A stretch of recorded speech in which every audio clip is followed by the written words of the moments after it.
Yo, what is good, my anime faithful? What is good, yo?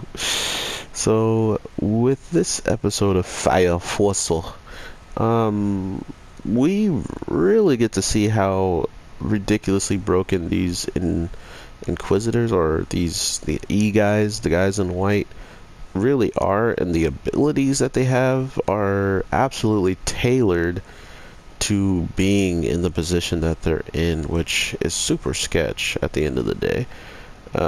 So what we see this week is pretty much our main guy that I was truly starting to like and thinking he could be a cool character and stuff, straight up turns into a dumb idiot just because he acts straight out of impulse, and by hearing what he thinks he heard, he reacts fully on it. So, I mean, it's not his fault that he heard something that these guys clearly wanted him to hear, but at the same time, we know what's going to happen if he ever has the opportunity to really get his hands on some of the people he truly despises, clearly. So, we'll see how that turns out at the end of the day, but as of right now, he is ridiculously powerful.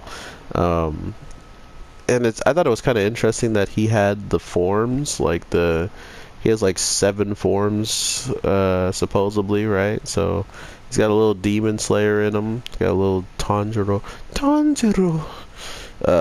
which I thought was interesting in the grand scheme of just how he fought. Like, he fought relatively like a powerhouse, and the one thing that he was using the most the first time we ever see him fight after the 2-week break was all we saw was him using the brooms, right? We saw him using those things to pretty much get himself around, to pretty much do damage with. He was using them to do everything with. So to see him using those, and then he only uses them once against the squad 8 and still bodies practically all of them, was pretty hype. I'm not gonna lie, that was one of the most interesting fights when it comes down to understanding the level of captain compared to these other peons or whatever, which doesn't make sense until you remember that he's the captain who actually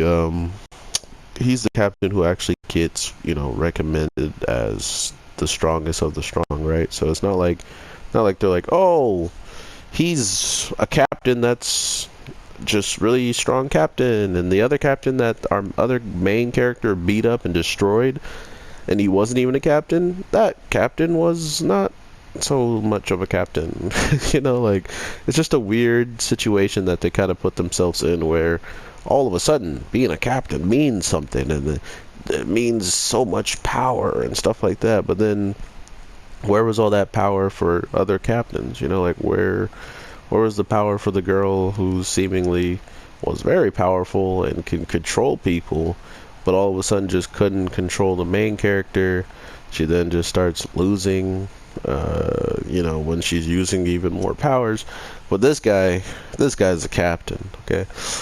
If they didn't already state that he was the strongest captain and he does kind of whatever he wants, then it wouldn't have made any sense on how he was destroying everybody. So at least they saved that part of the story, by giving out that information. But overall, I feel like he's definitely one of the doper characters, and I feel like this was one of the smartest things for the villains to do when it comes down to these overly powered characters, is make them fight against anybody, and I mean anybody, to just give you a better chance at winning against them the next time you might have to literally step up and fight them. So now all of a sudden you're fighting someone who has exhausted a crap ton of his power already, and from the flashback we see, exhausting his powers is maybe one if not his only weakness when it comes down to him fighting a long drawn out fight. It seems like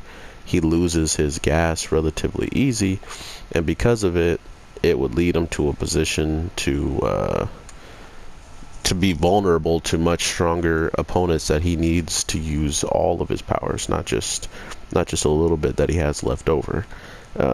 So we might be seeing him get bodied soon because of how much he's let off, or we're going to see just truly how strong he is, and even after fighting the 8th and practically about to use everything against him when it came down to the ultimate attack to take out the captain, seeming like a very dangerous one, that his own teammate jumps in to stop him, we can only imagine what it could be, right? Like, I'm guessing we're gonna see it maybe in a real, like, full-blown fight, but until then, we're just left to guess, like, what the heck did you think he was gonna do? And if he did it, how many people were gonna get bodied by it, man? Because this dude does not care. He does not care. He loves to go in. But with all that being said, I hope you guys have an amazing day, night, evening, whatever the case may be. I am your boy, the Anime G, and I will definitely talk to you in the next one. So with that being said, take care and peace.